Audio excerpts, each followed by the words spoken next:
Wholeness, beautiful beings. Welcome to my channel, my space, my place. This is Notes of Naja Rashida, and today's topic is about cycles and seasons. Why breaking out of old patterns threatens groupthink. This is primarily for those who work with a lot of people, who work in the social cultural dynamic of just working with different personalities, different hierarchies, corporate America, any kind of corporate setup where you have the little people at the bottom and the big wigs at the top.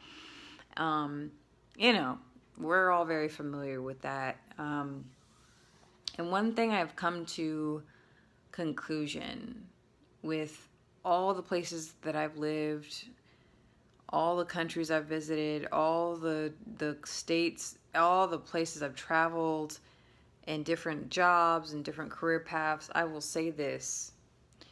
It truly is all the same. If you find yourself switching careers to kind of get away from one paradigm, you're just kind of leaving one paradigm for another paradigm, and they're not too far off. Everywhere you'll find the same this pattern of thinking and of human engagement anywhere you turn. And I will have to say, when you become more solid and centered and grounded and integrated into who you are, and you know your why, you know what you believe in, why you believe in it, it begins to not bother you as much, because you understand, you comprehend, you overstand, understand, and understand the universal laws. Okay, you know the universal laws, you know the laws of nature, you know the laws of the spirit of consciousness. And when you are solid in that belief, and solid in who you are, solid in your own nature and your own universal connection to the all,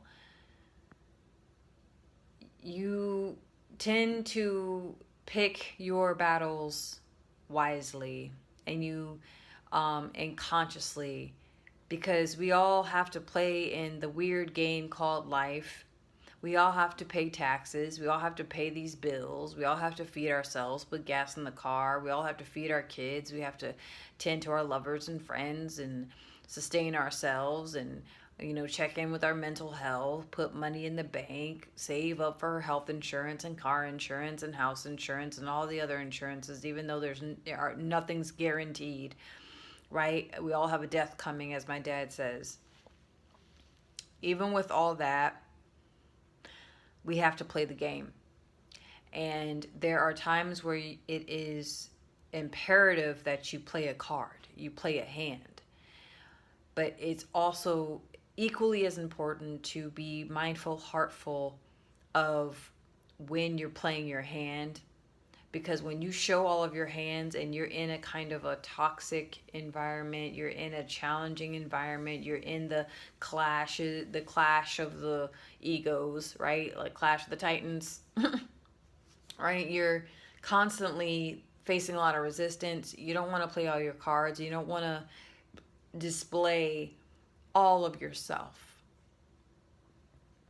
There's power in studying other people, and know that you're always watched and studied in the least amount of awareness. The moment that you think that no one's watching and no one's observing you, they're watching and observing you. So what does this all mean, right? With this breaking of the patterns of groupthink, we're definitely in the crux of that right now on a global scale. I would probably say national scale, given I haven't traveled around the world for quite some, outside the US for some number of years. I will say this: on a national scale, what's happening in my country is that illusion of separation is beginning to break, and people are beginning to think for themselves and formulate their own opinions. But then you also have that stronghold, that very, very powerful paradigm of resistance And when you begin to operate from the space of non-resistance, meaning you allow things to be as they are and you allow all things to unfold as they should, with very little input, with very little dispense of your energy, you'll be amazed at what is revealed to you. Right? So, groupthink, breaking groupthink. Things are very divisive, right? It's just the nature of the human experience. Black, white, female, male, right wing, left wing, conservative, liberal, good, bad, happy, sad. It's like, it's just split right in the middle, but it is two sides of the same coin. And when you begin to live that belief, it threatens the division. It threatens the illusion of separation, to the extent where you become a threat, an active threat to the stronghold of what is always the normative.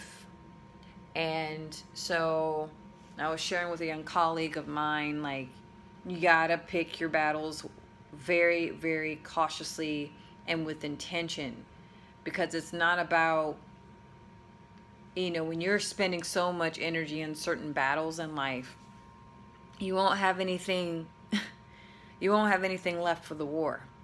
There'll be nothing left.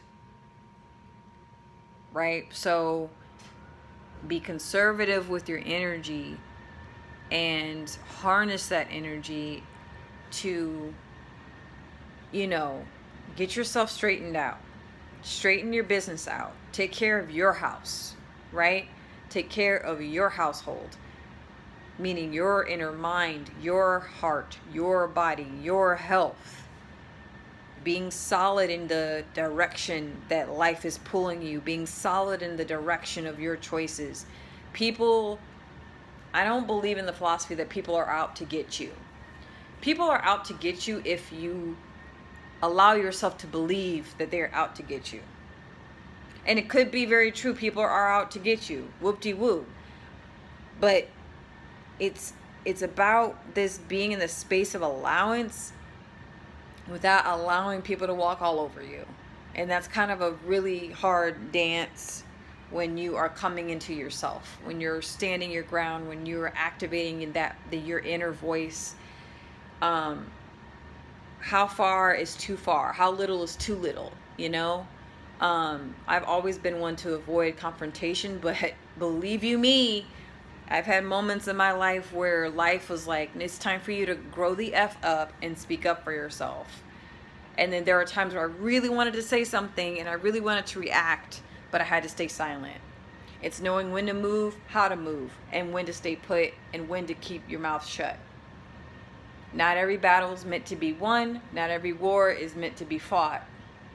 And so with that, especially to my young bloods out there, young men and women, young human beings, okay, younger than myself anyway, or it doesn't matter how old you are, really, with these messages, when you study your inner cycles of your life, you begin to see the patterns around you.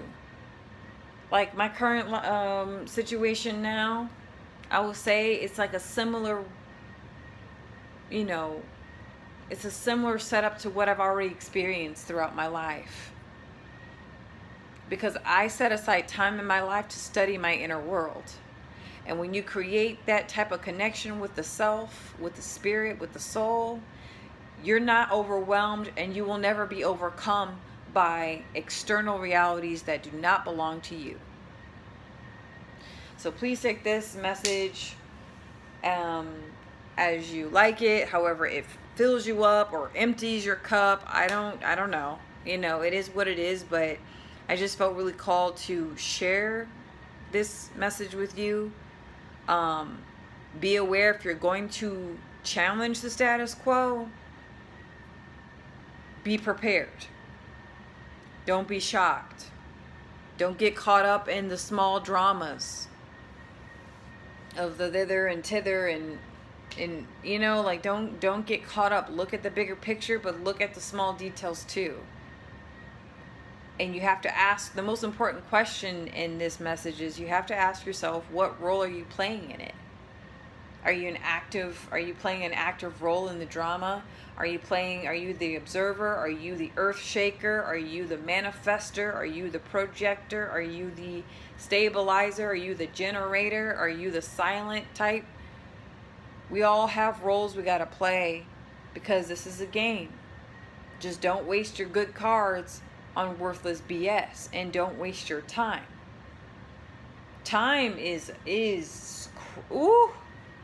it's so much more important than just physical money, the money that we pay our light bills and electricity on. Your time on this planet is valuable, and not everybody will respect that. And that's a hard pill to swallow. You have to ask yourself, is this worth my time? Am I wasting my time? Are they wasting their time? Because time is what we don't get back. You can always replace your money. Money will always come, and money will always flow, and money will always go, and it'll come back around again. But your time on the planet is limited. And that's a hard thing I'm asking myself right now, especially with my career choice. Am I wasting my time? Am I wasting their time? Where is my time going? How can I manage my time better? Is it even fathomable to manage my time in this situation? Does it even make any sense? Am I doing too much? Am I doing too little over here? Right? You got to keep it real with yourself before we try to keep it real with other people. We always want to, especially those of us who have so much life experience. I've been on the planet for so long. It's like, you got to be honest. Be honest with you first, and then try to put people in their place. I don't make it my job to put people in their place. If people are disrespectful, that's what they choose to be. If people make it difficult for other people, that's what they choose to do. It is free will. The universe doesn't care if you're a good person or if you're a bad person. It doesn't care. It doesn't give a shit. Excuse my French. It really doesn't.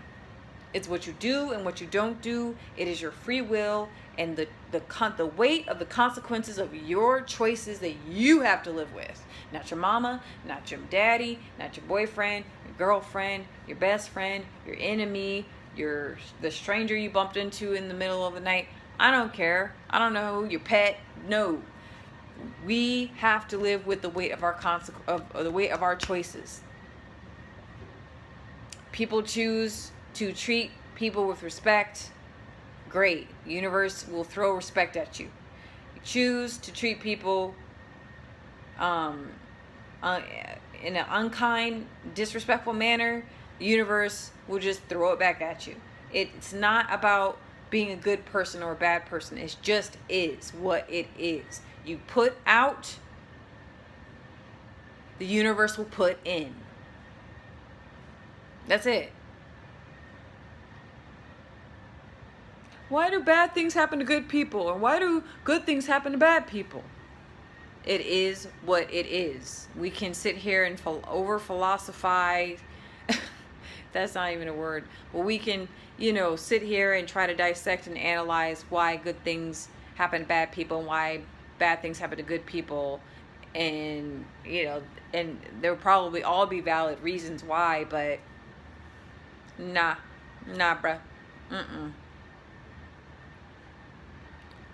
So face your own groupthink and what your role is in playing into the illusion of separation. And then you will become free and you'll become liberated from that stronghold. You got to be this way. You got to think this way. You got to conduct yourself this way. You have to serve this way. All these damn rules sucks the life out of life. Allow people to be how they are meant to be. Let people surprise you, but do not be surprised. I know I just went against what I just said, but let them. Because why? We have free will, we have free choice to a certain extent. So, hope this message finds you well and whole. I am so tired. Oh my God. Like a wave of fatigue just hit me. I had a 3-hour class tonight. And I was going to do grad work.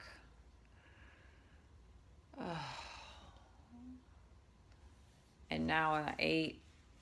Sorry. I don't mean to make this all personal, but I'm just so, like, my brain is, like, tired, you know? But yeah, that's what I want to share with you.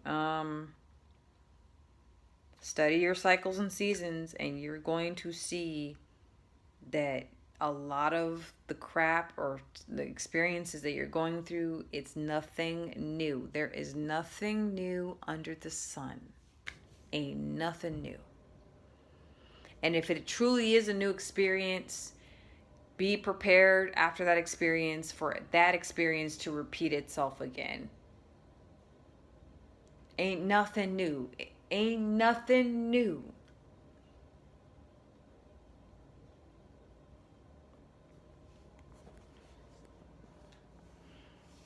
That's all I have to share. Oh my God. Oh God, I'm so tired. All right. Bye.